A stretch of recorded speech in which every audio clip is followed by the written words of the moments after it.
Welcome back to Inside Games, the only gaming news show brave enough to tell you a Bethesda game, it might be buggy when it launches. Ooh, boy, yeah, you better put on some sunscreen. All this bravery might give you a sunburn. It's not just us either that's saying this over and over. Obviously, another anonymous developer leak broke Saturday, May 21st that straight up calls the flying in Starfield bad and says that Bethesda's claims that the game is running on Creation Engine 2 is just a marketing slogan. Oh, big hits, big hits. That's not all, though. It's not just anonymous quotes made up out of nowhere. We have an honest-to-God, genuine, slap your nuts, dick slapping screenshot that's it's gonna blow your mind. This is a leak of epic biblical proportions, Bruce. I can't wait. Forget the sunscreen. You're gonna go clinically insane once you see this screenshot. I'm so excited for you guys to see it. I know what you're thinking. We can't oversell it enough, all right? That's how amazing it is. So we'll give you some time to mentally prepare. Make sure to do your exercises. Make sure you're mentally flexible enough to take this. We'll dive into those anonymous comments first. We got to save that screenshot for last. Oh yeah, the screenshot's absolutely the dessert at the end of the meal. Big punch at the end. So we first saw this news via an article on Twisted Voxel, aggressively headlined, Starfield development struggling due to half-baked mechanics.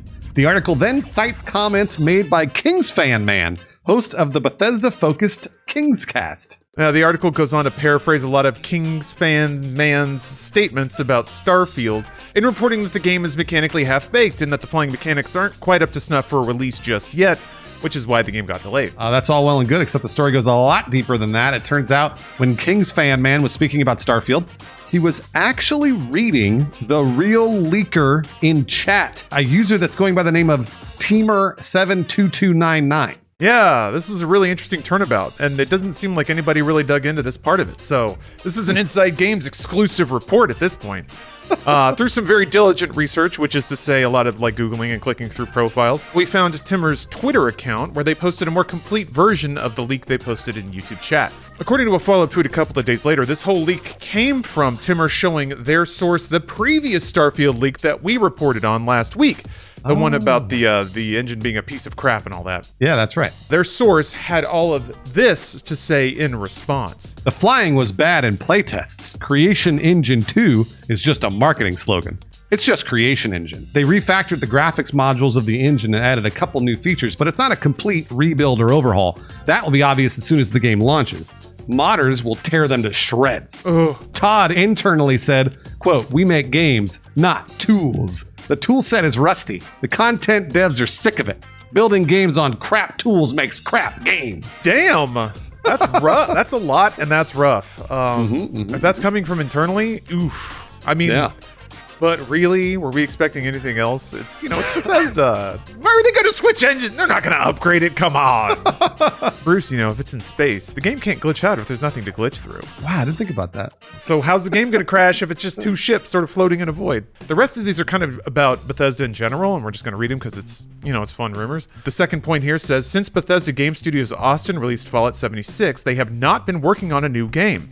They had most teams on 76 support and DL content. The next one says, until the acquisition, BGS or Bethesda Game Studios was releasing on all major platforms. Xbox, Microsoft wanted exclusives to compete, so all the games were slated for XB and PS. But cutting a platform removed a few headaches. And then in parentheses, this was with regards to whether a PlayStation version was in development. All right, makes sense. And finally, the source did not wish to make comments regarding The Elder Scrolls 6 or Redfall. Yeah, the rest of this is kind of like bookkeeping stuff. Man, that first one is real gnarly. Yeah, that's true. Flying is bad. Creation Engine 2 is just marketing. It's just the same old stuff, I guess. Dated tools. That's Bethesda. So now to the obvious question, is Timur, or more specifically Timur's source, to be believed here? We did a little bit of digging. And this doesn't really fit the profile of someone that's making shit up for the lulz. Yeah. You have your anonymous 4chan posts that just have bulleted lists of a bunch of random stuff. This isn't quite like that, mostly because all of Timur's information goes back to accounts that they've been operating for years. For starters, Timur's Twitter account was registered almost 10 years ago, and it's dedicated to scraping LinkedIn accounts and press releases for odd bits of information, a lot of budgetary stuff. If you were going to lie on the internet, typically you do it through a burner account, not an account you registered in 2012, to let people know that Roundhouse Studios has a slightly different logo on LinkedIn, and Turok 2 Seeds of Evil had a marketing budget of $9 million. I mean, I think it's interesting, and it's all sourced and linked through to information. So, yeah, It's good work, I guess. They have also compiled a 217-page document detailing the full history of ZeniMax Media and a spreadsheet detailing the budgets, team sizes, development time, and other metrics of over 500 games. I almost sense a kindred spirit here. Somebody just kind of dorks out about the nuts and bolts of the games industry. The ZeniMax history document is pretty fascinating, at least to me. There are some informational chunks about ZeniMax that pop up on other wikis. I was able to just sort of Google search some sections and see if they were plagiarized. A lot of it isn't. And it also contains sourced quotes from several game developers that don't appear to be lifted from any existing sources. Wow.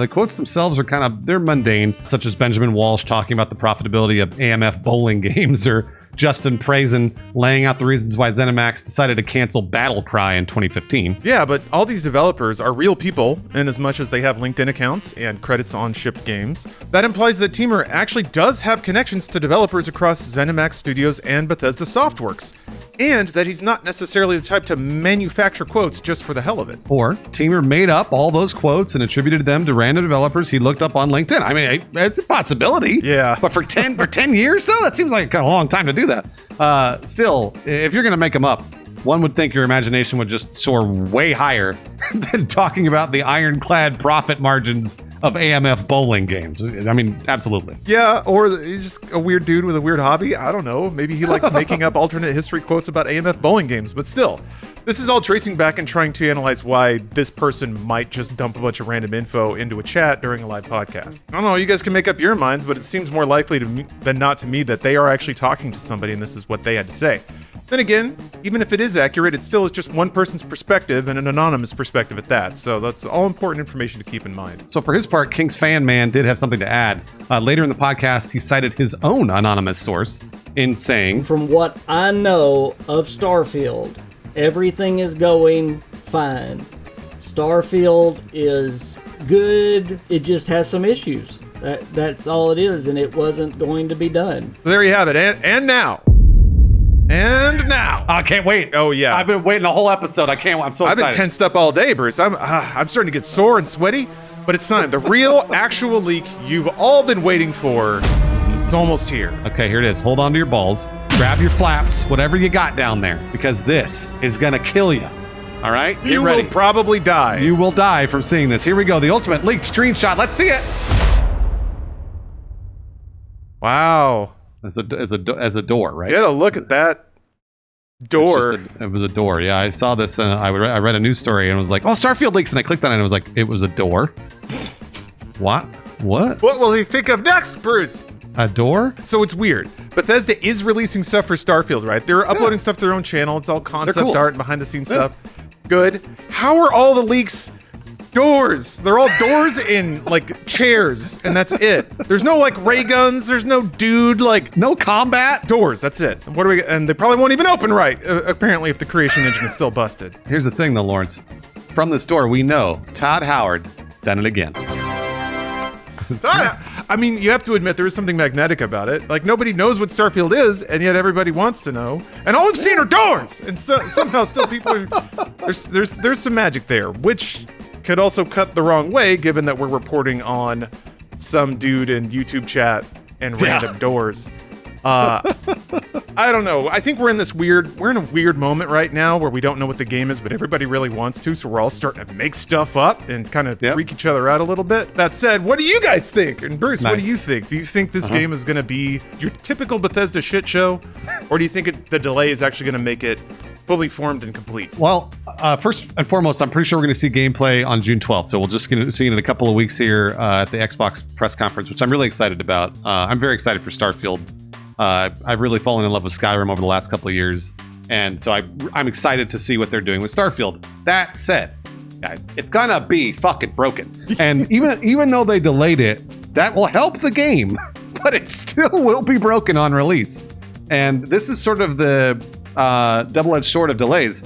It's great that everybody gets a delay and that we don't have to worry too much about, hopefully, like crunch isn't affecting the developers as much, and the game should be more fully formed when it comes out. However, when they delay it and then they release the game, then everyone's going, what the fuck was the delay? It's broken. The game's so buggy. Why did they delay it? So I promise you, I'm begging you to walk into this game knowing it will be broken and buggy.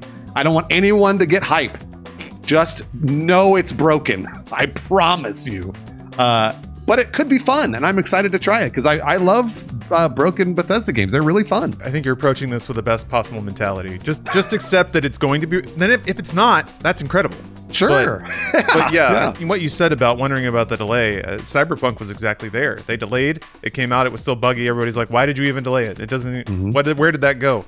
Yeah, I feel like we're going to be in the same situation where, yeah, it's on fewer platforms. They have more time now, but it's still Bethesda. And if it's going to be Skyrim in space, just the fact that there's a bigger possibility space there means that, I mean, pun partially intended, but if you can throw like 1 million bobbleheads into your ship and then take off, and you have like 5,000 bobbleheads ricketing around in the back of your ship while you're going, something's gonna break, right?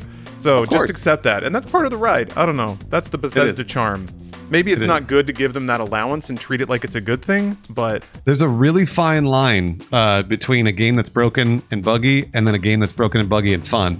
And honestly, Bethesda's done a pretty good job of riding that line up until Fallout 76.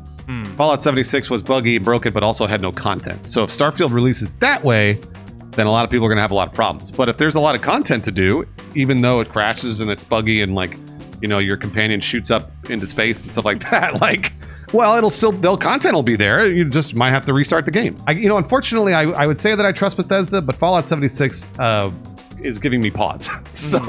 So hopefully they learned. Yeah, well, from the sounds of it, from people who are still playing 76, it's really fun now. It's great. It's what the vision was always supposed to be. So yeah, who knows? Maybe even if Starfield does manage to biff the launch, it can just get the resuscitation, the 2 years of patches, and then we'll be here in 2025 finally playing it. Yeah, I hope so. Hey, here are some patrons that always leak valuable info to us. Not doors, but like cool stuff. Andrew Countryman, Xander, Dylan Hiley, Eric Daniels, and Jacob. Yeah, we got a few more patrons here who always give us those explosion screenshots. Love it. Colin Cochran, Tito 007, Nathaniel Jameson, Arella, and Mr. Phoenix. Thanks for getting our backs.